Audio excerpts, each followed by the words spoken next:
하나님 말씀 봉독하겠습니다. 마태복음 11장 25절에서 30절 말씀입니다. 제가 가진 성경은 신약성경 17쪽에 있습니다. 마태복음 11장 25절에서 30절 말씀 제가 봉독하겠습니다. 그때 예수께서 대답하여 이르시되 천지의 주제이신 아버지여, 이것을 지혜롭고 슬기 있는 자들에게는 숨기시고 어린아이들에게는 나타내심을 감사하나이다. 옳소이다. 이렇게 된 것이 아버지의 뜻이니이다.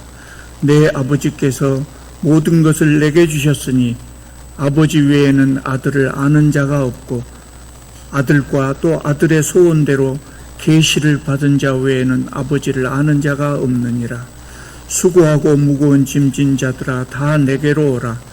내가 너희를 쉬게 하리라. 나는 마음이 온유하고 겸손하니 나의 멍에를 메고 내게 배우라.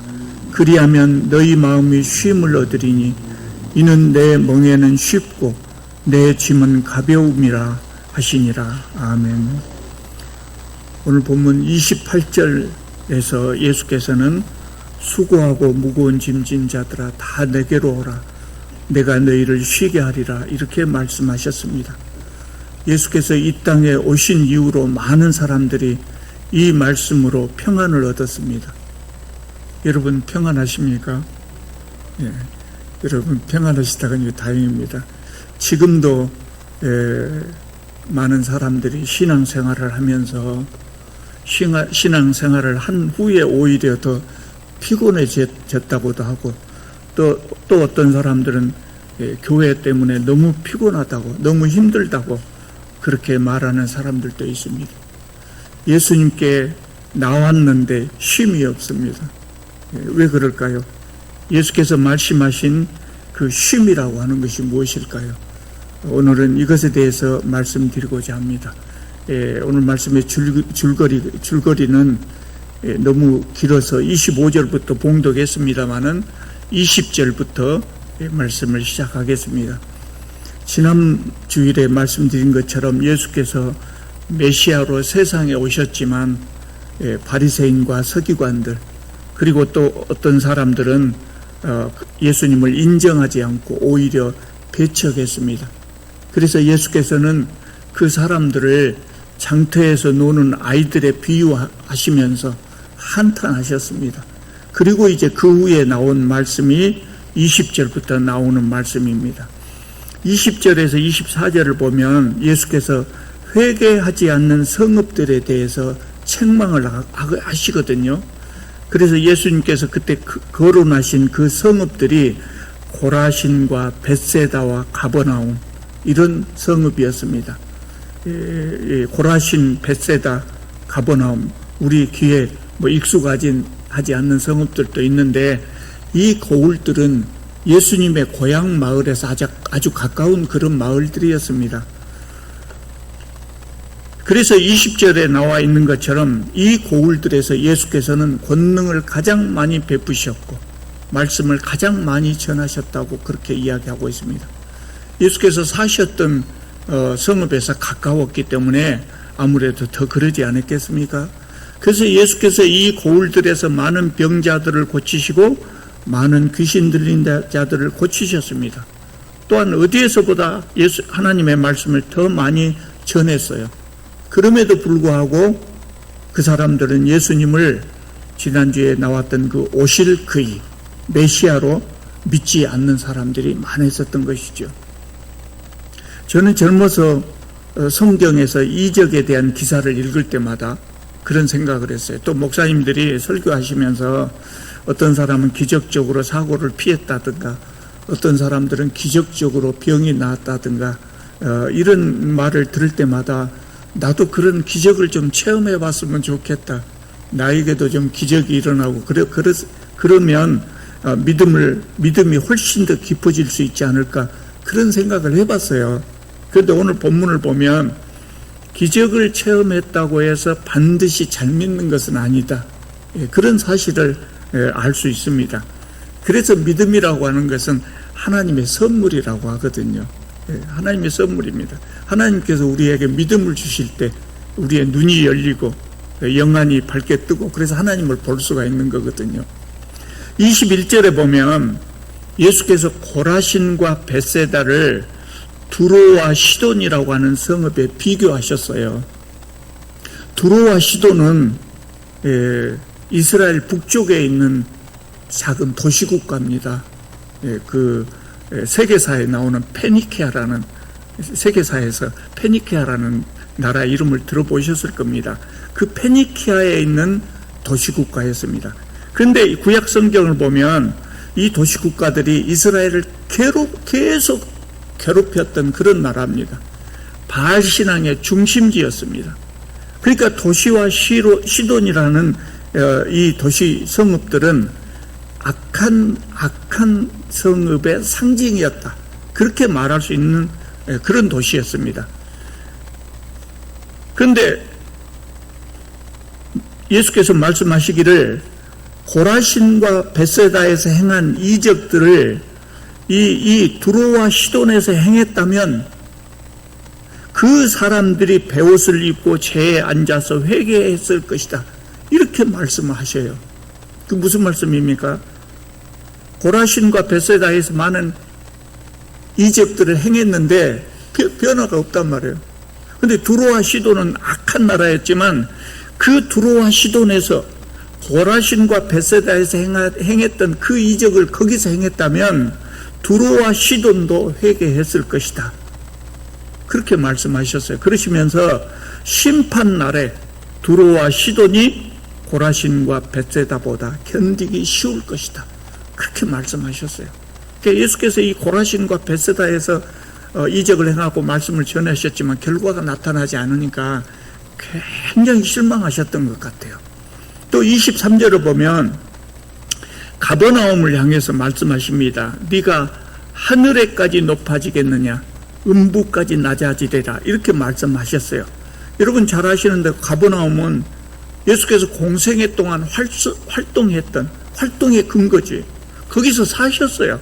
거기서 사시면서 말씀을 전했던 그런 성읍입니다. 그렇기 때문에 여기도 더 말할 것도 없이 많은 이적을 이 성읍에서 행하셨고 또 가장 많은 말씀을 전하셨던 그런 곳입니다. 그러나 가버나움에서 회개하지 않는 사람들이 많았습니다. 그래서 예수님은 이 가버나움을 소돔성에 비교를 했어요. 소돔성. 24절을 보면 그렇게 나오죠. 내가 너희에게 이르노니 심판날에 소돔 땅이 너보다 견디기 쉬우리라. 오히려 소돔이 가버나움보다 견디기 쉬우리라. 이렇게 말씀하셨어요.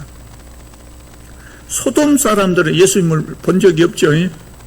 소돔 사람들이 옛날에 망해버린 그런 도시이기 때문에 예수님을 본 적이 없어요.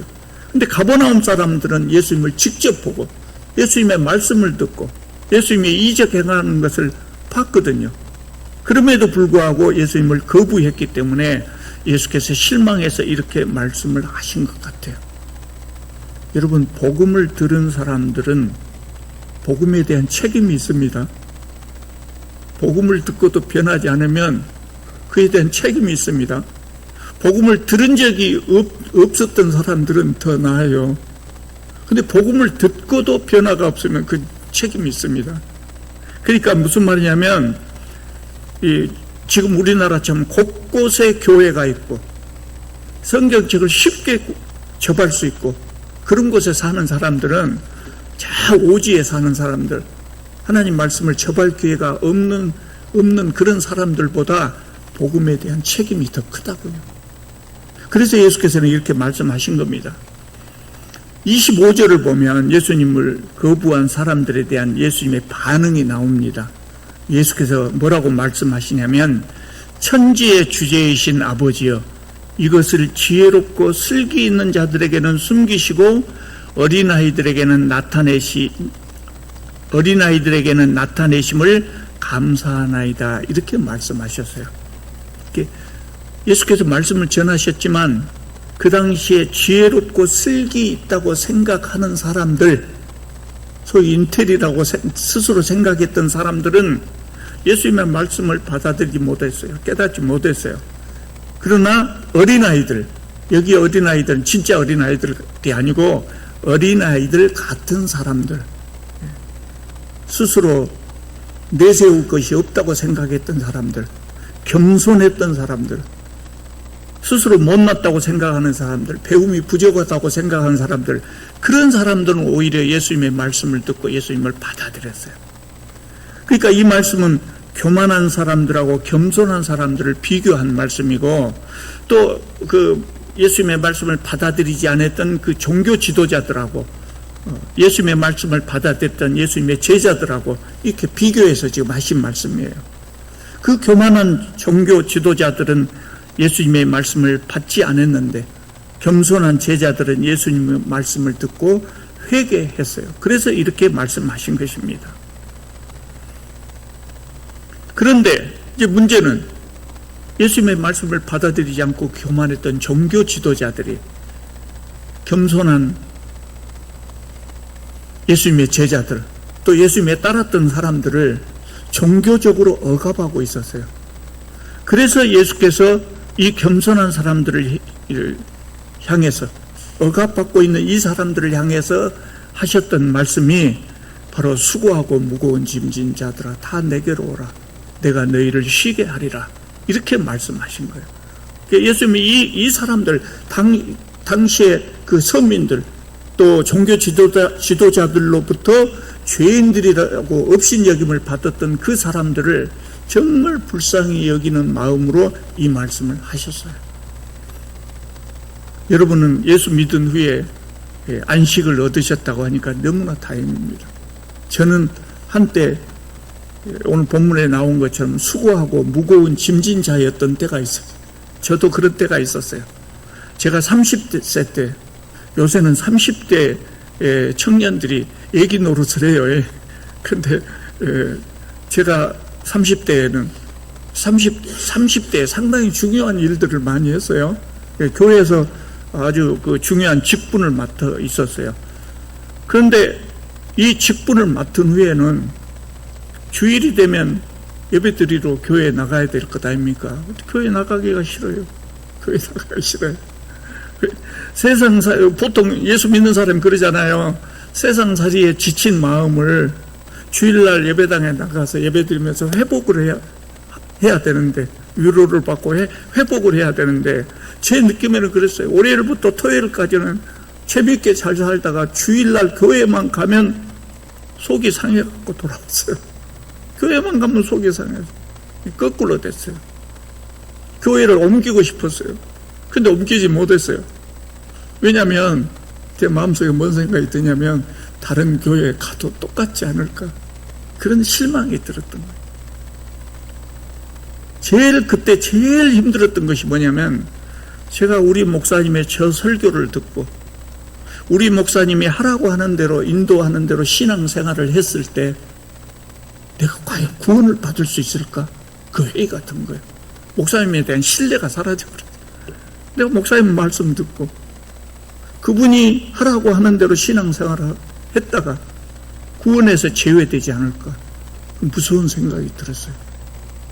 그래서 고민을 하다가 결국 간 것이 어디냐면 신학교를 가게 된 거예요. 정말 구원의 길이 어디가 있는가 저는 알고 싶었어요.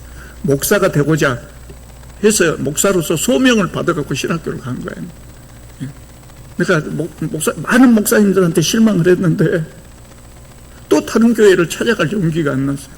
그래서 신학을 근본적으로 공부해보자. 정말 구원의 길이 어디가 있느냐. 그래서 신학교로 간 거예요. 지금도 많은 기독교인들이 그때 저처럼 수고하고 무거운 짐진 자라고 살고 있어요.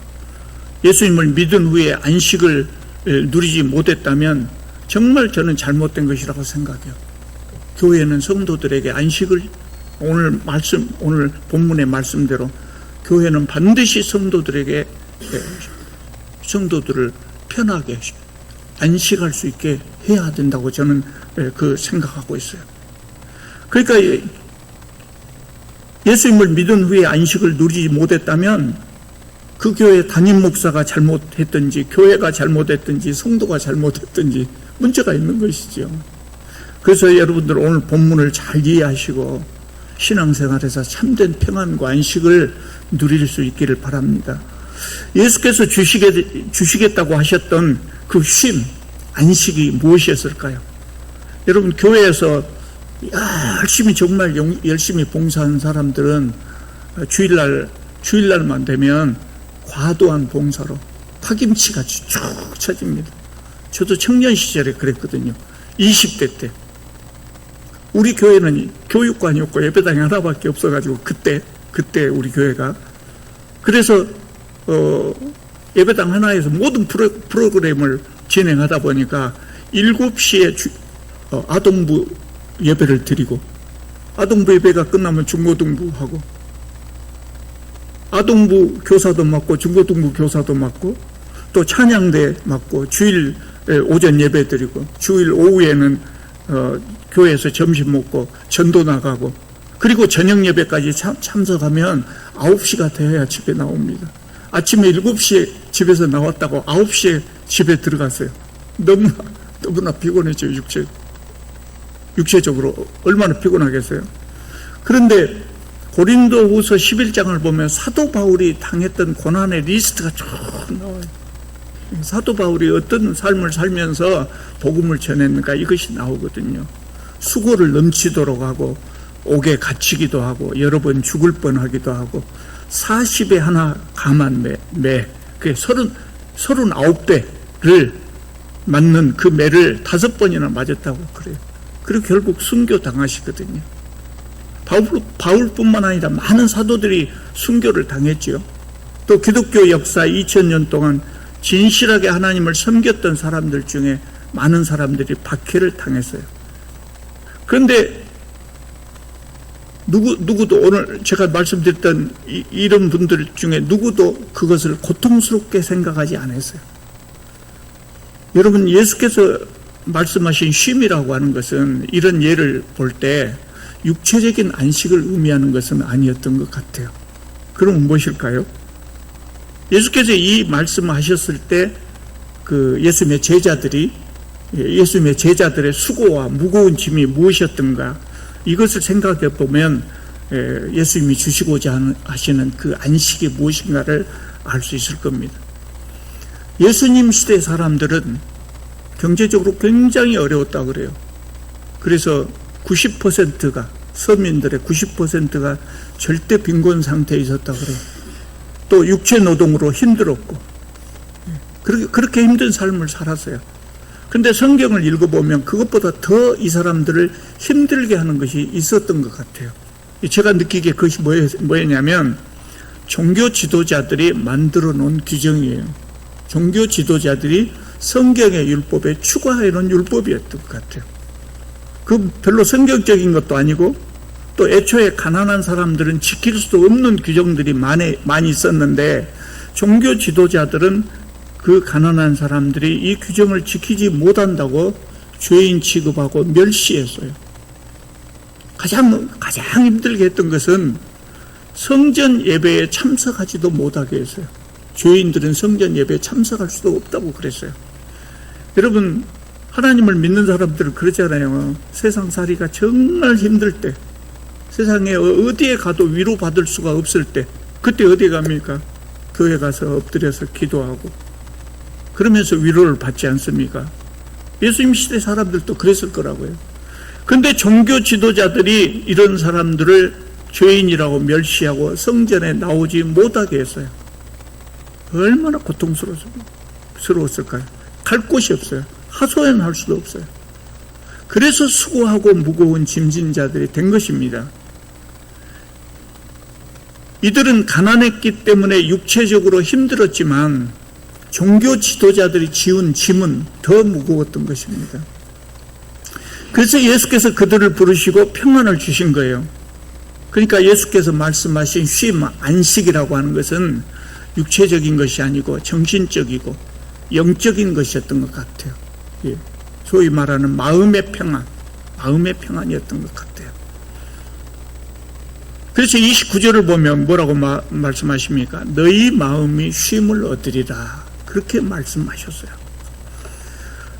제가 앞에서 말씀드린 것처럼 청년 시절에 주일 아침 7시부터 밤 9시까지 제가 지금 생각할 때는 좀 지나쳤다 그렇게 생각이 들어요. 조금 절제를 하고 자제를 하고 봉사에도 자제가 필요하거든요.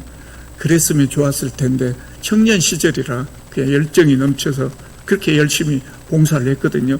그런데 그렇게 봉사를 했을 때 육체적으로 힘들었지만 참 즐거웠어요. 재밌었어요. 근데 제가 정말 고통스러웠던 신앙생활 하면서 고통스러웠던 것은 아까 말씀드린 대로 교회의 중직을 맡은 이유였어요. 목사님의 목회 방향이 바른 방향이 아니다 하는 것을 알았을 때 그때는 1시간 예배드리는 것이 그렇게 힘들었어요. 30분 설교를 듣고 있는 것이 너무나 힘들었어요. 우리 목사님이 저 말씀대로만 했으면 좋겠다. 그런 생각이 자꾸 드는 거예요. 시험이 드는 거예요. 정말 힘들었어요. 안타깝게도 지금도 성도들을 힘들게 하는 교회가 많은 것 같아요. 여러분 신앙생활 하면서 언젠가 힘들었는가 모르겠습니다만 이 교회는 힘든 흔적이 제 눈에는 안 보여요. 어떤 교회 가보면은요, 보험회사 사무실을 제가 오래전에 가본 적이 있거든요. 최근에는 안 가봐서 지금도 그런가 모르겠습니다.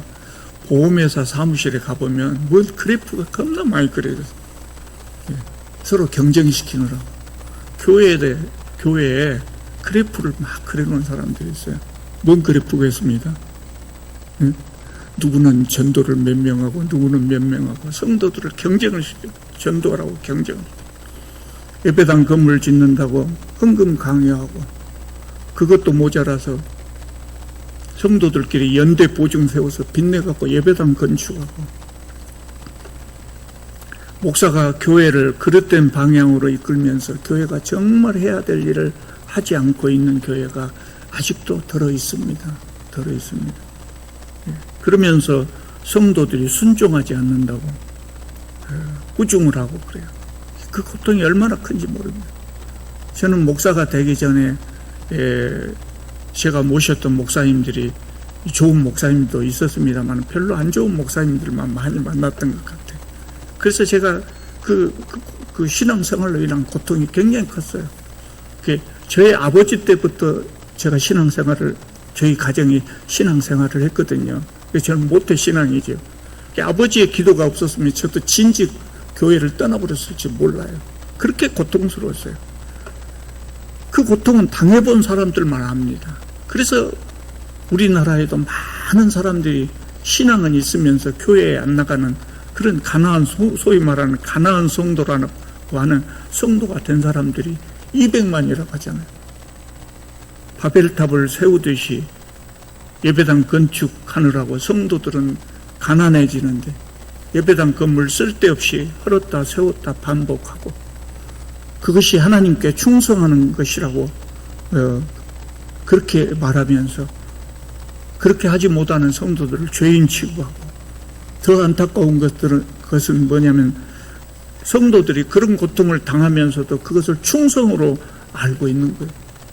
너무나 안타까운 거예요. 예수께서 이런 성도들을 향해서 수고하고 무거운 짐진 자들아 다 내게로 오라 이렇게 말씀하신 거예요. 저는 여러분들이 이 교회에서 신앙생활 하시는 동안 정말 예수님께서 주시는 그 쉼을 얻으셨으면 좋을 것 같아요. 여러분 교회에서 얻는 교회에서 얻게 되는 그 스트레스, 고민 그것이 어떤 것이 있을까요? 제가 생각해 봤어요. 오늘 설교를 준비하면서 우리 성도님들이 교회에서 얻는 스트레스가 무엇으로 인한 스트레스가 있을까? 과거에 나는 어떤 스트레스가 있었던가 생각해 봤어요. 첫 번째가 가장 그 빈도수가 높은 것이 목사로 인한 스트레스가 가장 큰 것 같아요. 또 성도들과 관계로 인한 어려움도 있어요. 성도들 간의 관계로 인한 어려움. 또 일이 너무 과중해서 얻게 되는 스트레스도 있어요. 저는 제 능력이 부족해서 어쩔 수 없는 경우라면 모를까. 그러지 않다면 정말 예수님께서 말씀하신 대로 바른 목회를 하려고 예를 쓰려고 생각하고 있어요. 여러분들을 신앙적으로 영적으로 피곤하지 않게 하려고 예를 쓸 겁니다. 그것이 지금까지 제가 20년 동안 목회하면서 줄곧 추구해왔던 방침이에요. 일을 많이 않더라도 일을 많이 하는 것이 중요한 것이 아니라 우리가 평안한 마음으로 구원의 길을 가는 것이 저는 가장 중요하다고 생각해요. 그 제가 우리 성도들한테 늘 강조해서 했던 말이 과거에 싸우려면 일하지 마시오. 일보다 중요한 것은 성도들 간의 평안이고 성도들 간의 아름다운 친목, 화목이고 일하기 위해서 화목이 깨진다면 차라리 일하지 않는 것이 낫습니다. 그렇게 그것이 제 목회 방침이었어요. 그래서 저하고 있는 동안은 정말 제가 바라고 또 많이 기도하는 것이 저로 인해서 마음 상하는 분이 없었으면 좋겠다. 그런 생각을 하고 있습니다. 근데 저에 대해서 오해하고 마음 상하는 것은 어쩔 수 없을 것 같아요. 그래서 저한테 대한 오해가 없으려면 어떻게 해야 되겠습니까? 마음에 안 든 일 있으면 와서 따져야 됩니다. 목사님 왜 그래요? 따져야 됩니다. 제가 신앙생활 하면서 경험을 해보니까요. 목회를 하면서 경험이 뭐냐면 성도들은 이렇게 저하고 10년 이상 이렇게 함께 신앙생활을 해왔잖아요. 그러면 성도들하고 저하고 관계에 적어도 신뢰가 형성됐다고 생각했어요. 그런데 그렇지 않은 경우가 많더라고요. 어떤 사람들이 내가 봤는데 우리 목사는 이러고 이런 사람들이 있더라. 그럼 그냥 딱 믿어요. 와서 따지지도 않아요. 제발 좀 따져줬으면 좋겠는데. 그래서 여러분 저한테 대해서 그 서운한 것이 있으면 꼭 와서 확인하고 따지시기 바랍니다. 차라리 욕을 해야지. 욕을 하면 제가 그 변명이라도 할 수 있잖아요. 하여튼 저는 여러분들에게 스트레스를 주지 않으려고 목사로 인한 그 고통이 없게 하려고 애를 쓸 겁니다.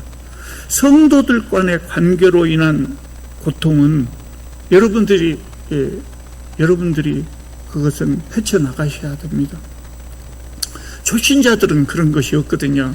성도들하고 관계가 깊어지지 않기 때문에. 근데 제가 목회를 지금까지 20년 가까이 하면서 봤더니 교회에 그런 일이 참 많습니다. 참 많아요. 성도들 간의 관계가 안 좋아져가지고 교회를 떠난 분들이 많아요. 여러분, 한 사람 전도하기가 얼마나 어렵습니까? 그럼 한 사람 전도하는 것이 얼마나 큰 일입니까? 얼마나 좋은 일입니까? 다른 사람을 구원의 길로 인도해가지고 그 사람이 나와 같이 천국에 간다 그러면 얼마나 좋은 일입니까? 근데 남이 애써서 전도해 놓은 사람을 나하고 사이가 틀어져갖고 교회 떠나게 만들면 얼마나 안타까운 일이에요. 그래서 우리가 성도들에게 더 많이 배려해요. 더 많이 배려해요. 내가 아무 잘못한 것이 없어도 다른 사람이 나를 보고 교회를 떠날 수가 있어요. 저 사람은 괜히 나만 보면 인상 쓰네? 그렇게 생각할 수 있어요. 그러니까 우리가 연습해야 돼요. 사람들을 향해서 웃어주는 연습. 특히 새로 오신 분들한테 그냥 이렇게 대하지 마시고요. 미소를 지으면요. 그러지 않으면 손에다가 하신 분들도 있어요. 왜냐하면 모든 사람이 다 똑같지는 않잖아요. 성장 과정에서 상처가 많은 분들은 조금만 뭘 잘못해도 그냥 상처를 받으시거든요. 상처 많이 받는 분들이 있어요. 그런 분들이 교회를 잘 떠나시더라고요. 교회가 해야 될 가장 중요한 일, 저는 그렇게 생각하고 있어요. 교회가 해야 될 가장 중요한 일은 모든 성도들과 함께 손을 잡고 구원의 길을 가는 거라고 생각해요. 구원의 길을 가는 거. 교회에서 막 크고 작은 일들이 있잖아요. 이것도 물론 중요한 일들이 있죠. 근데 그보다 압도적으로 중요한 것이 뭐냐면 모든 성도들이 손에 손을 잡고 구원의 길을 가는 거예요. 끝까지 구원의 길을 가는 거예요. 낙오자가 없도록 하는 거예요. 그게 가장 중요하다고 생각해요. 그런데 이러다가 왜 너 반찬 딱 보이는데 왜 안 해갖고 왔냐? 안 해갖고 올 수도 있죠. 깜빡 잊고 안 해갖고 올 수 있죠. 그거 갖고 따져갖고 속상하고 그러면 안 된다. 일이 과중해서 스트레스 받는 경우가 또 있어요. 일이 과중해서. 교회가 바로 서기 위해서는 누군가는 육체적으로 피곤한 분이 있을 수도 있어요. 사람이 모이는 곳에 항상 일이 있잖아요. 교회도 사람들이 많이 모이기 때문에 일이 있다고요. 그 일을 누군가는 해야 돼요. 그래서 육체적으로 피곤한 분이 있을 수도 있어요. 근데 저는 아까 말씀드린 것처럼 그 일조차 강요하지 않으려고요. 강요하지 않아요. 여러분, 아무리 교회의 일이라고 할지라도 내가 어쩔 수 없이 한다. 너무 힘든데 어쩔 수 없이 한다. 그럼 하지 마십시오. 힘들게 하지 마십시오. 스트레스 받으면 하지 마십시오. 편안하게 하십시오. 편안하게 하십시오. 아무도 일을 하지 않으려고 하면 어떻게 될까요? 다 편하려고 하면 어떻게 될까요? 교회 문 닫아야 되겠죠.